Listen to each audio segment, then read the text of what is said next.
Brana here with the People's Podcast and the People's Party, national chair of the People's Party.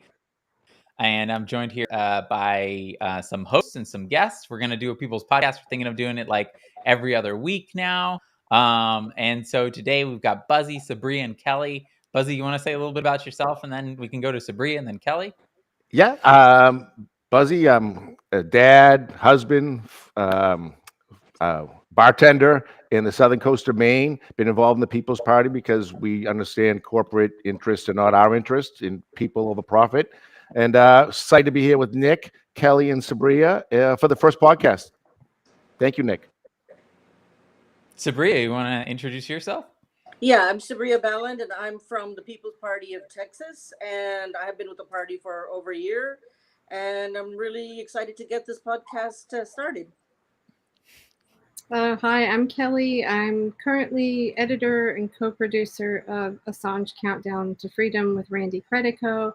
I've also been involved with third-party movements in various ways for years now, and I'm also an election integrity advocate activist. So thank you, Nick, for inviting me. Yeah, for sure. Thanks, Kelly, for joining. We've worked together in a bunch of different capacities over the years. You've done a lot. So really happy, you've got a lot of special knowledge about election integrity, Julian Assange, and all of that. So I'm really glad that you could join. So today we're kicking back. And we have three topics we want to cover.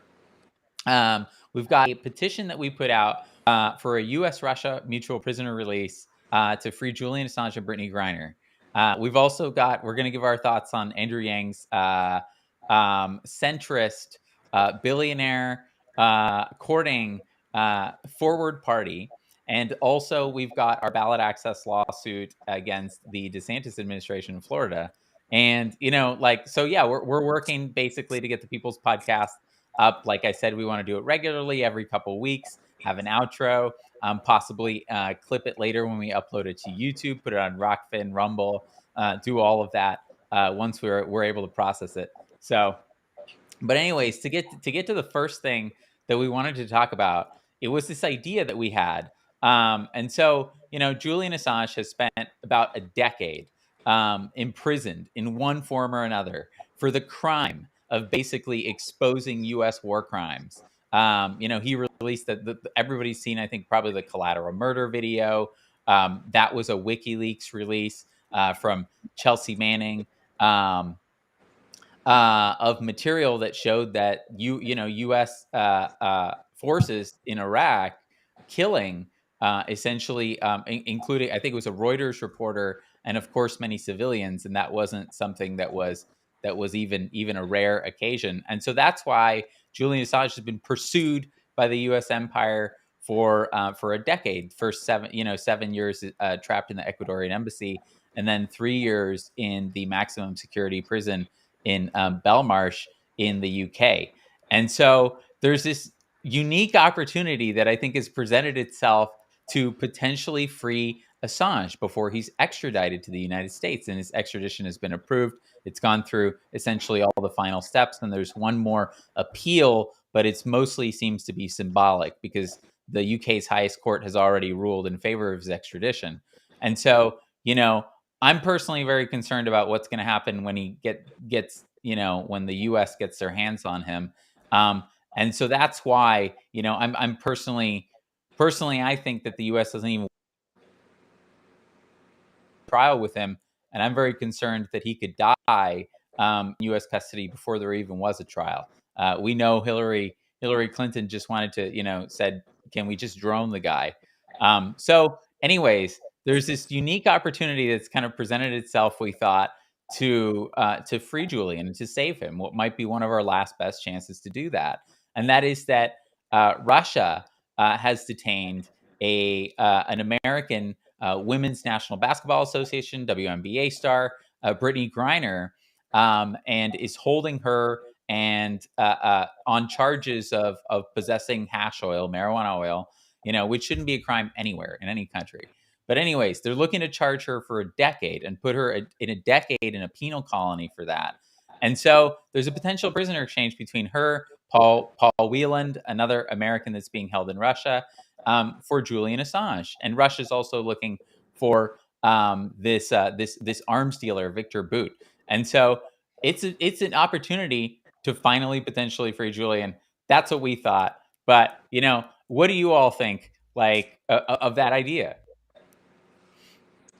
Well, within this Russia-U.S.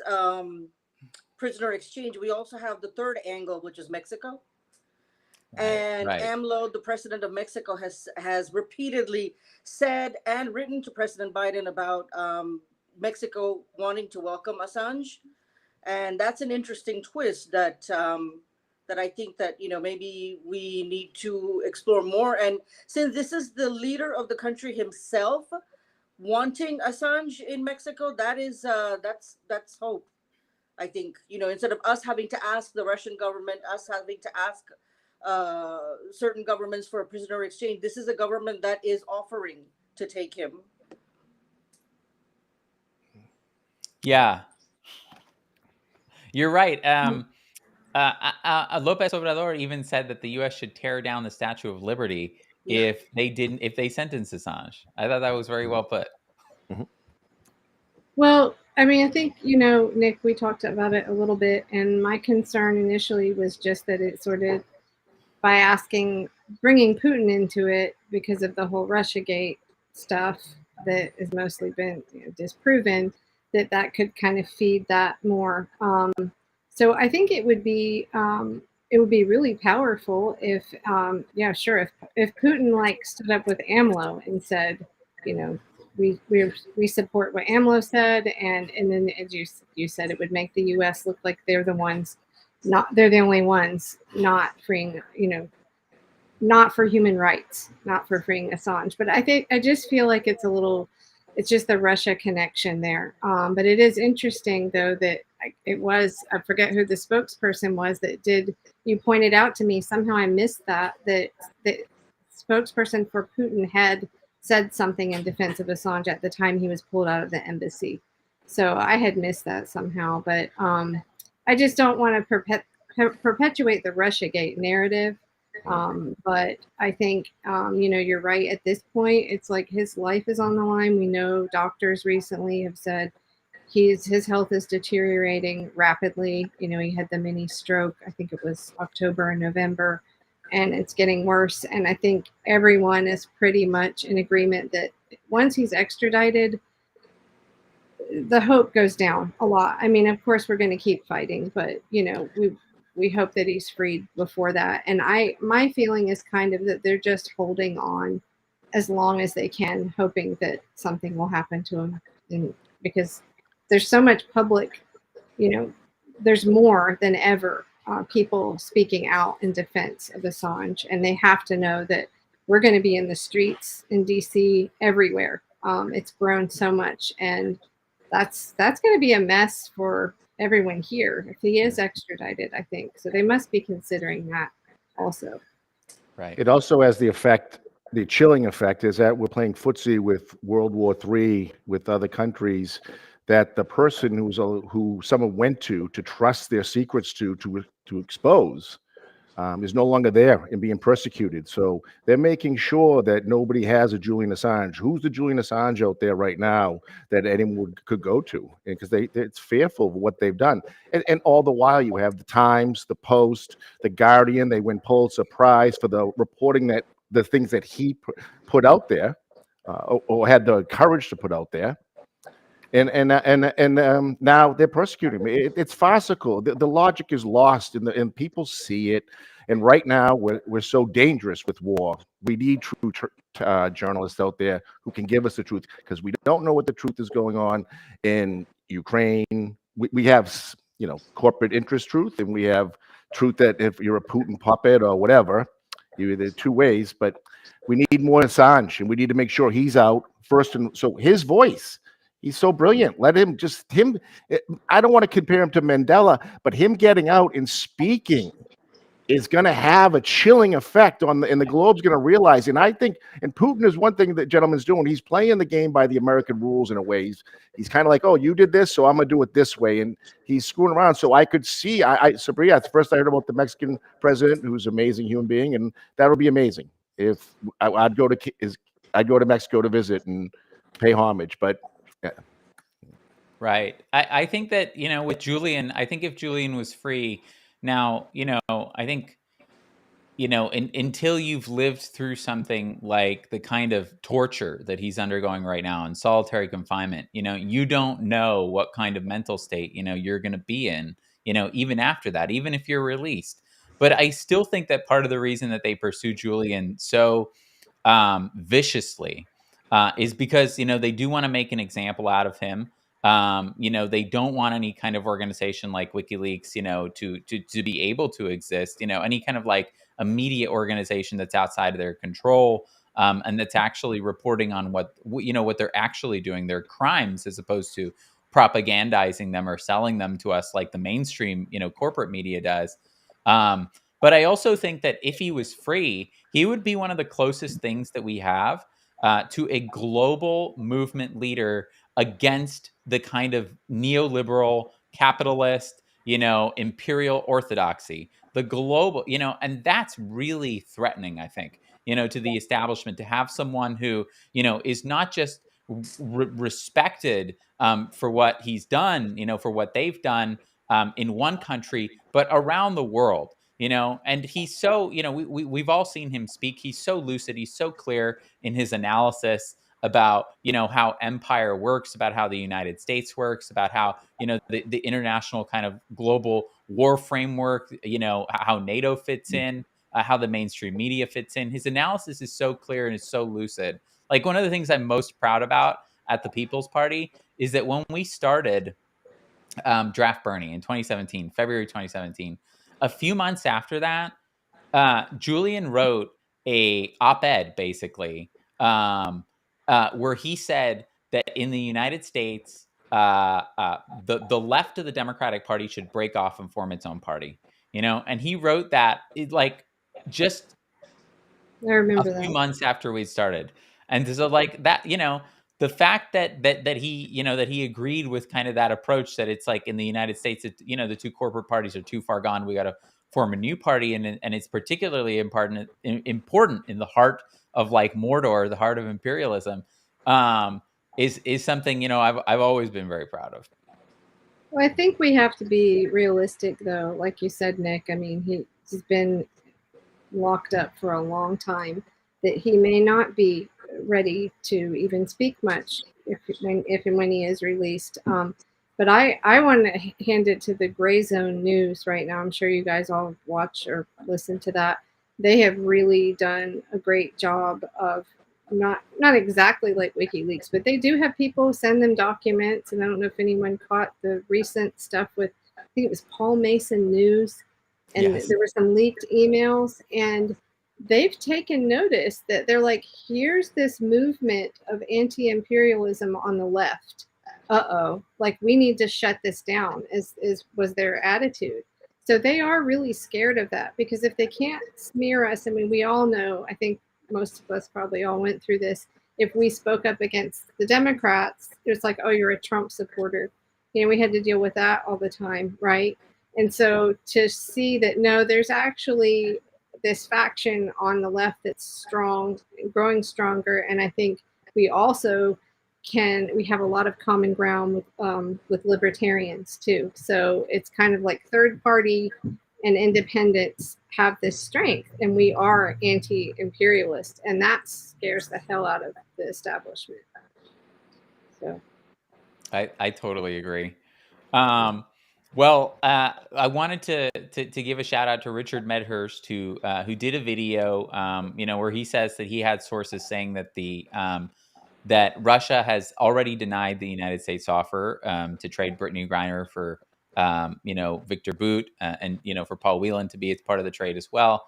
And so there is still the possibility that Russia or Australia or perhaps Mexico could call for Assange to be a part of that trade. and I hope that they do.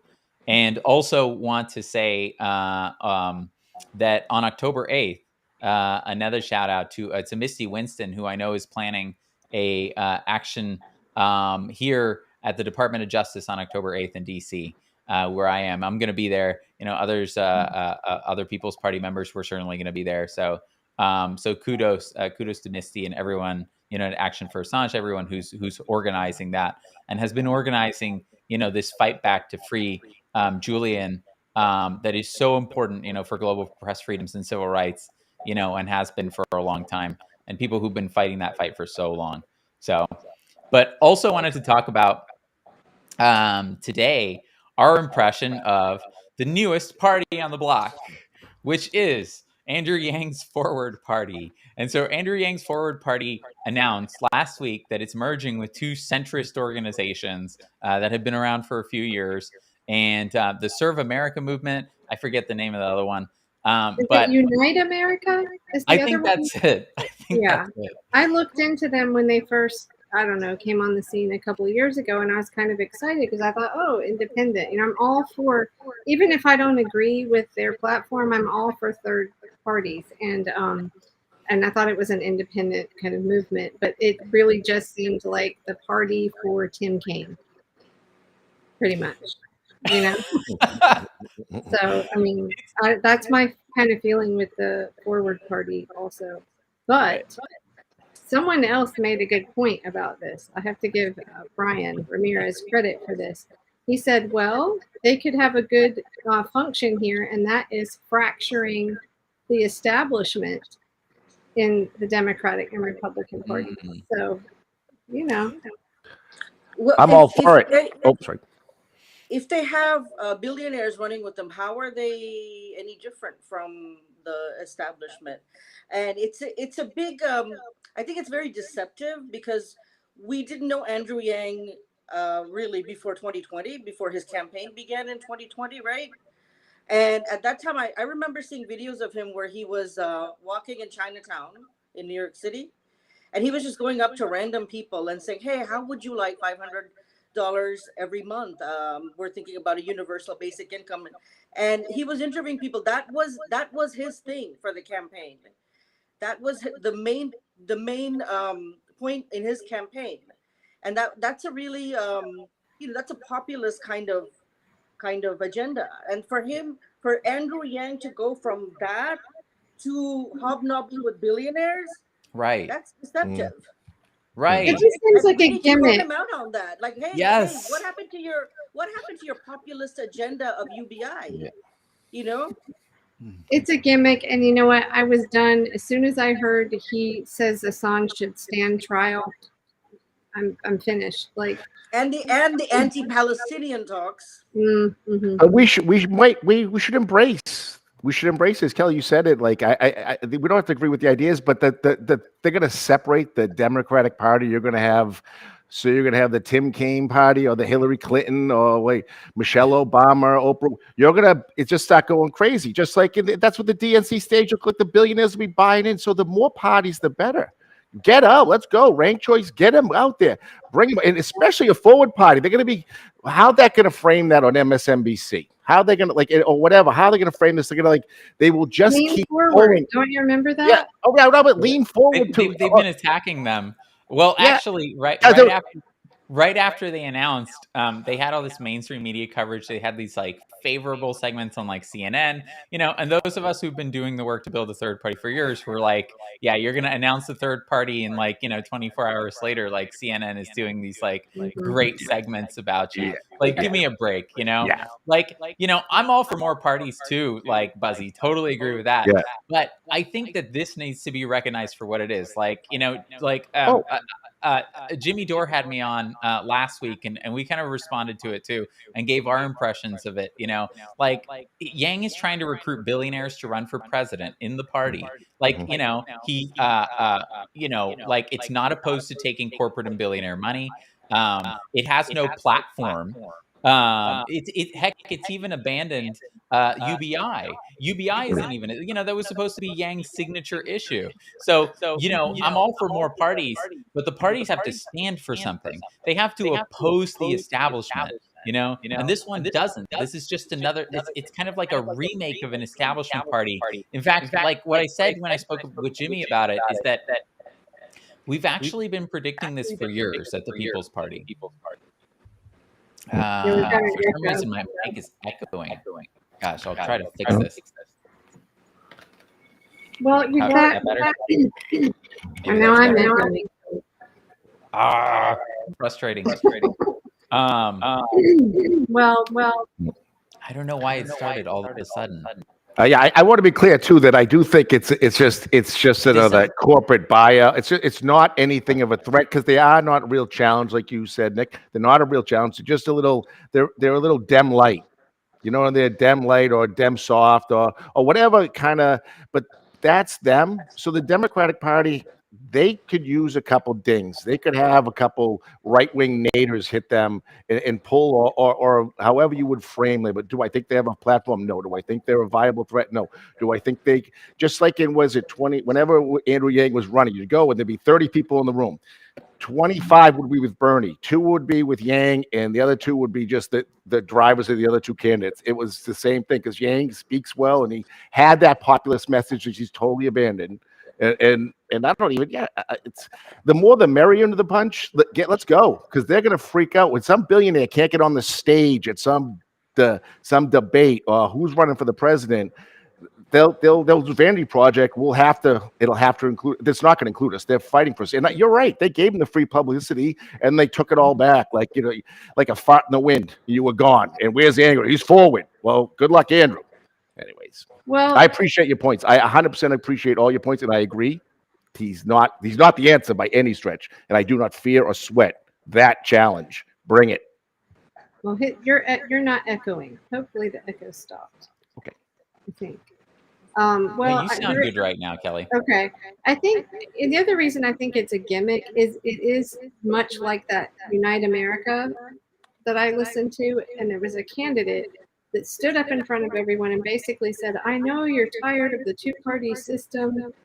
And then it was just empty. So it was like the rhetoric of sort of knowing that they know the public feels this way, but they're not really offering them anything. So it just feels like a gimmick. Even the name, I thought of Lean Forward. Do you remember when MSNBC had that a few years ago? It was their little I don't know, their little buzz phrase, Lean Forward. And I am echoing, apparently. You are echoing. I thought maybe if we all mute ourselves when we're not talking, maybe Right. then it'll come across better. Yeah. And so if everyone could do that, and then also make sure you don't have the stream or anything playing and like no background noise. And hopefully that'll take care of it because it was doing well. And then there was an issue. Anyways, I'm not echoing now, am I? It sounds okay. Awesome. Yeah. Like, I totally agree with you, Kelly. I think that this is okay. So what we've been predicting for years at the People's Parties, we've said, like, look, if you look at the last 15 years, support for a major third party has gone from about 40% to about 2/3 of the country. So it's a record high majority now. And so we said if the United States, if in the US we don't form like a working class third party, like a left populist party in this country, what's going to happen is that billionaires, as they drive the Democratic Party and the Republican Party and their brands and their names and what they stand for into the ground, they are going to drive them into the ground. And then they are going to form their own third party. And the reason that we can predict this is because the ruling class in France did this. When the Socialist Party crashed and became super unpopular in France in 2016, 2017, Emmanuel Macron formed the new En Marche party, which was kind of like also, it was sold as this like populist big tent party, but it was also just a thinly veiled neoliberal party. Well, unfortunately, the ruse worked because in 2017, he was elected president. His party captured a majority of the national legislature, and he was even elected again in 2022 in April. And so, that's the real threat, is that people come to hate these 2 corporate parties so much that someone forms, the ruling class comes together, they drive it into the ground, and once they're done, they throw them away. They just rebrand, basically. They form another billionaire party, another corporatist party, and then they sell that to us. And it worked in France. And so that's why we have to look out for it, so much here in the United States, I think. Well, we're seeing the same tactic with independent media. I don't know if you want to get into that on this one, maybe that for another stream. But I mean, I think that there's some independent media that's not really independent media. But yeah. Oh, you want to go into that now? I don't want to get if you into want, go for naming. it. Buzzy, Sabri, you want to comment also? Yeah, anybody? Yeah, you guys jump in. What is Sabria, the president of Mexico? He's third party, right? He's third party. Yeah, yes. and it only took, I think, 15 years. They were pretty much a two-party system for a long time, and then right, so it's there. I mean, the fertile ground. And listen, Andrew Yang's going to get curb stomped by the DNC. You know what? The only thing Bernie had was his originality and his truth, and Andrew doesn't have those. So he's dead on arrival. So keep making them. You know what I mean? It's just like they're rolling out. It's going to be Pete Buttigieg. Don't ever get it twisted. That's what this is all coming to. It's Mayo Pete's coming like a freight train, and if you don't like that, then you're a lot of things. But I'm not off point.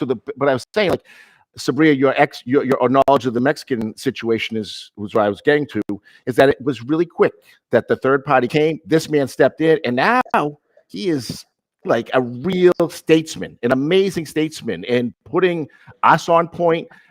Having vocal conversations with Putin is a huge move, and it's the right move for a country position where Mexico is.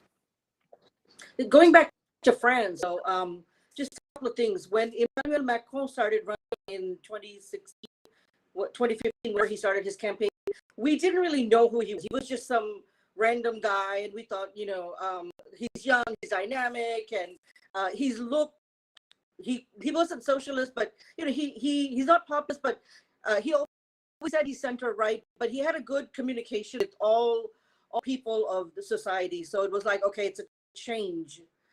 And what his slogan was, like, he's bringing change, young, dynamic. And then it turns out that he's a puppet of the Rothschild.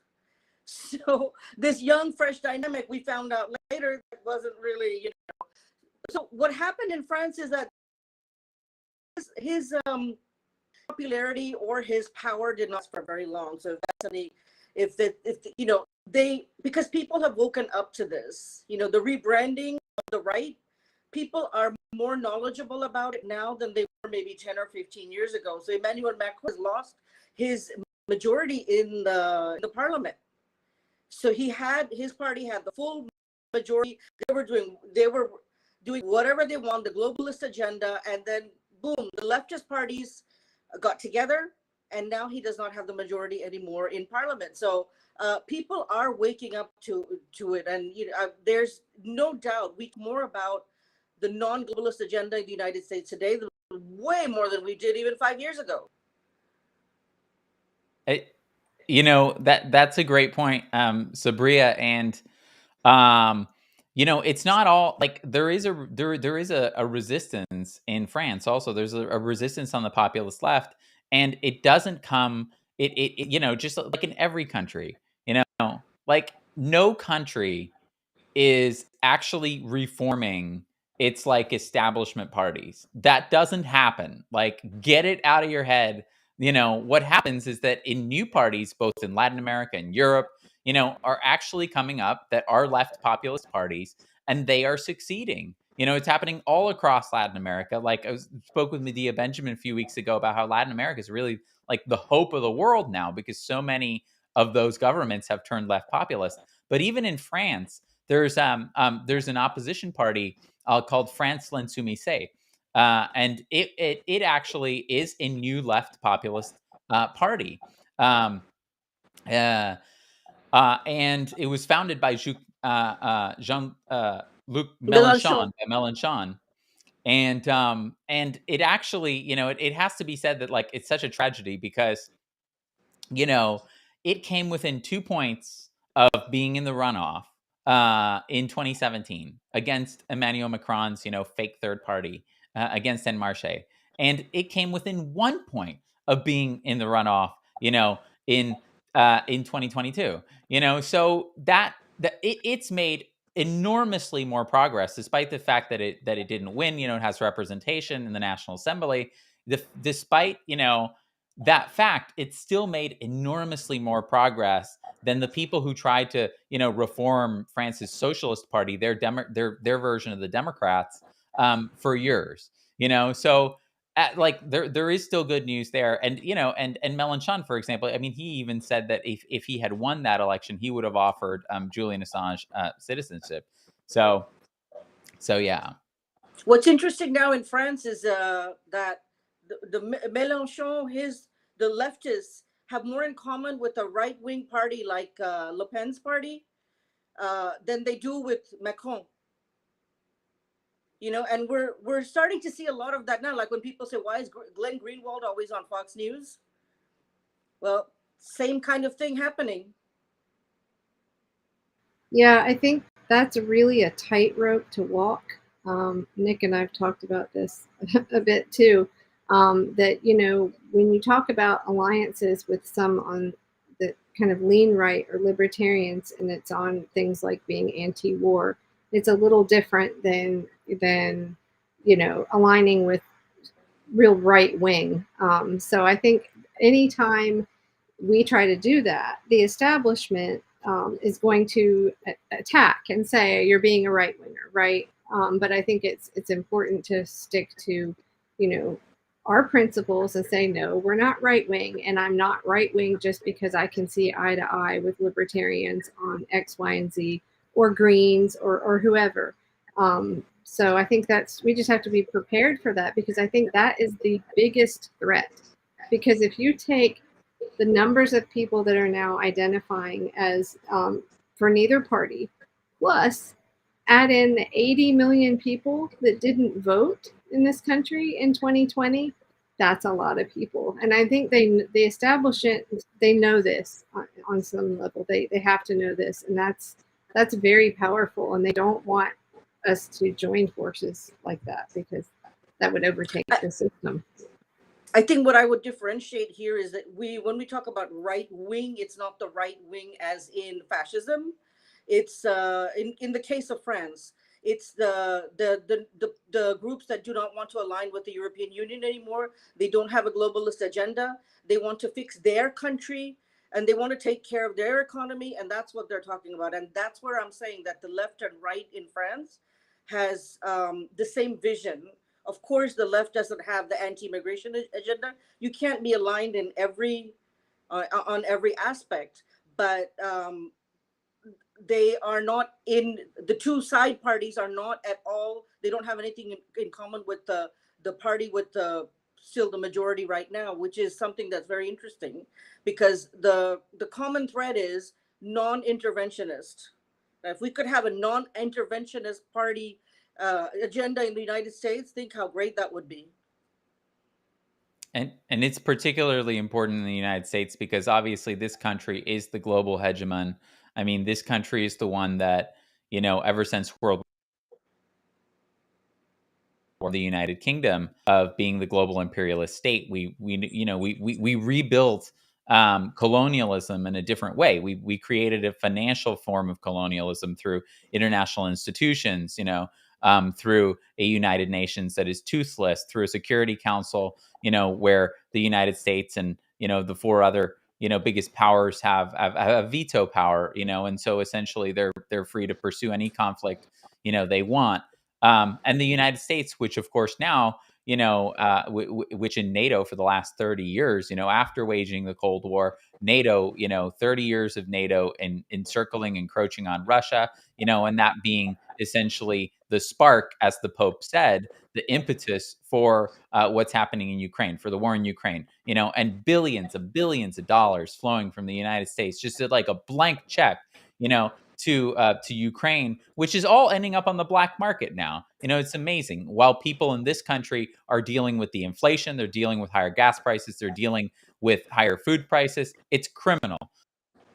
And meanwhile, the politicians who are approving making tons of money on the side through insider trading, through knowing, what's coming in the war. And these people are also the people who now, because the threat of one nuclear war, and militarizing Europe again to a greater degree than it has been since World War II, that apparently wasn't enough for the military-industrial complex and for our corrupt politicians in two parties. And so now they're provoking a war with China over Taiwan. And so it's unbelievable. These are the powers. And this is why, like you said, Sabria, there is this coming together of people on the populist left and the populist right around, anti-interventionism, around the idea of, these resources, this $1 trillion military, this war budget should be going helping people, not killing people abroad.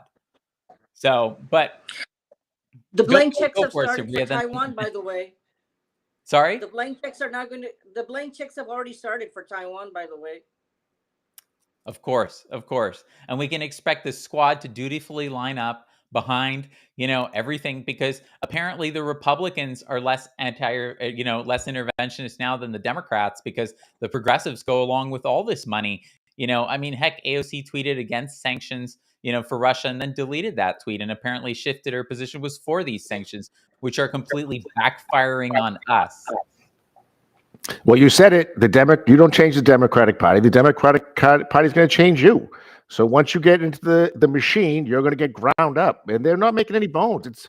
They're flying off the wheels.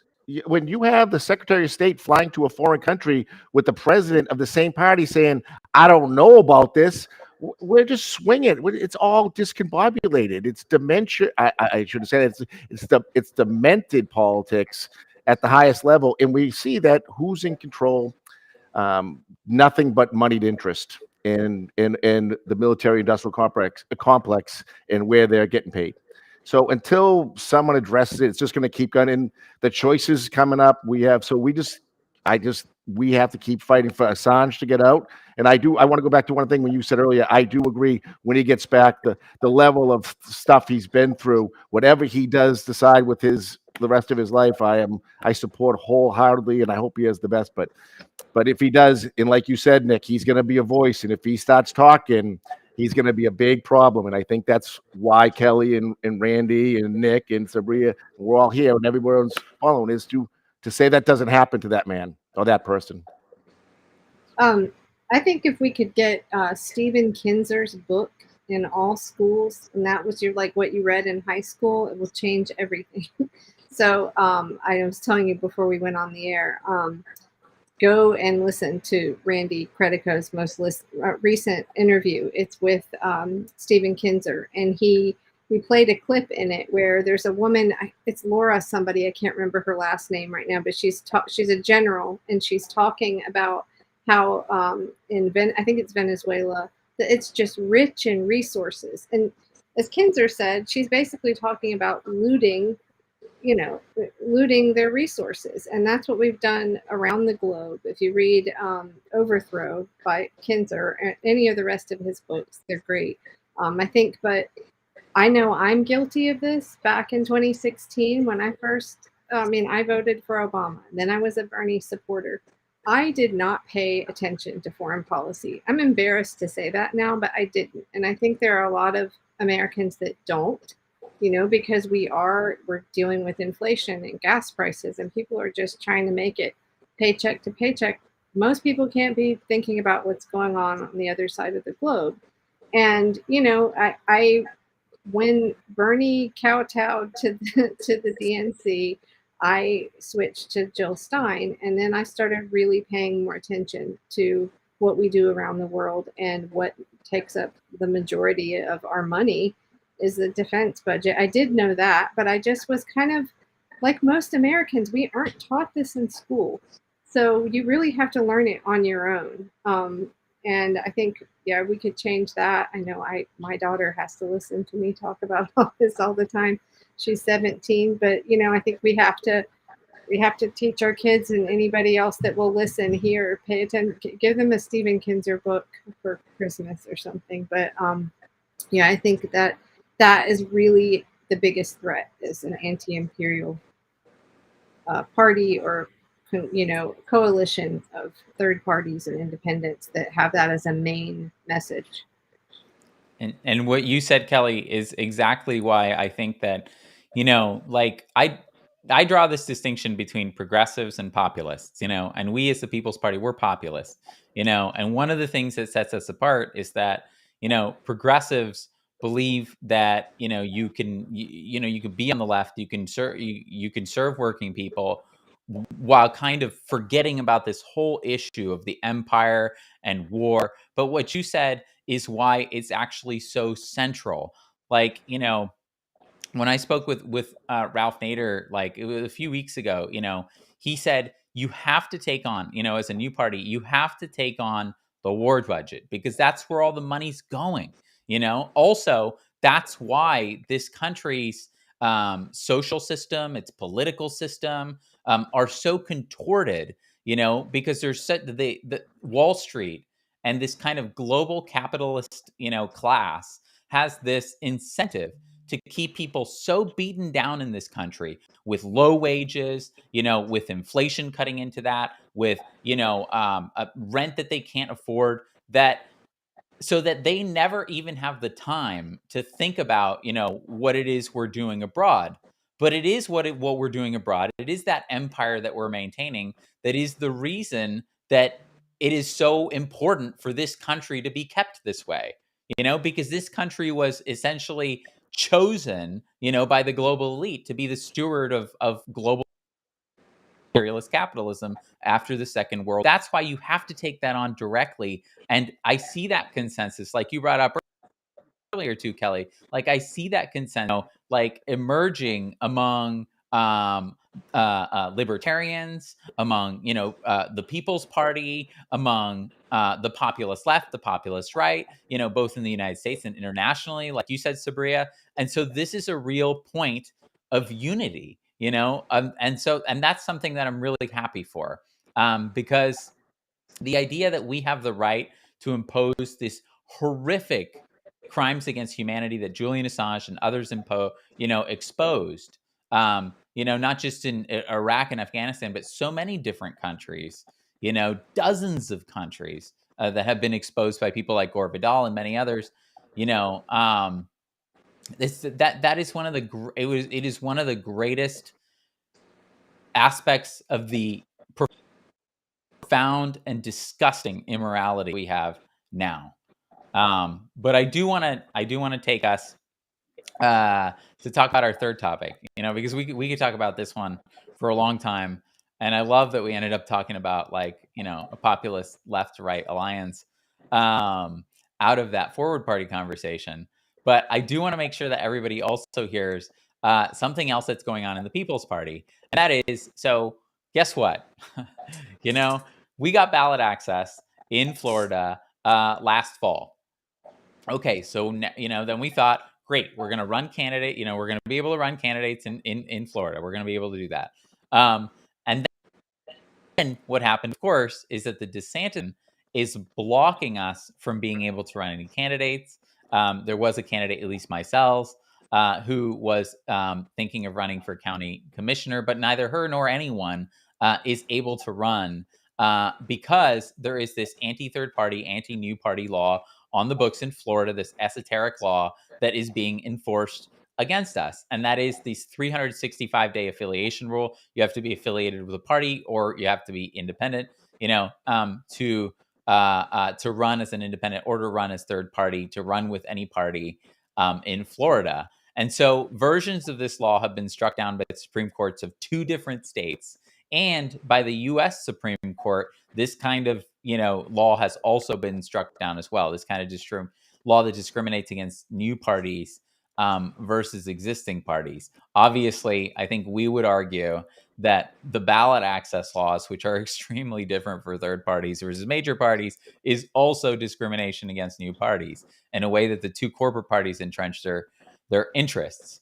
But the big development in this lawsuit, and so we sued the DeSantis administration in Florida to strike down this rule. Ballot access experts told us, this rule is unconstitutional. You should take it down. You'll do a service to all third parties by taking it down. And we said, hell yeah.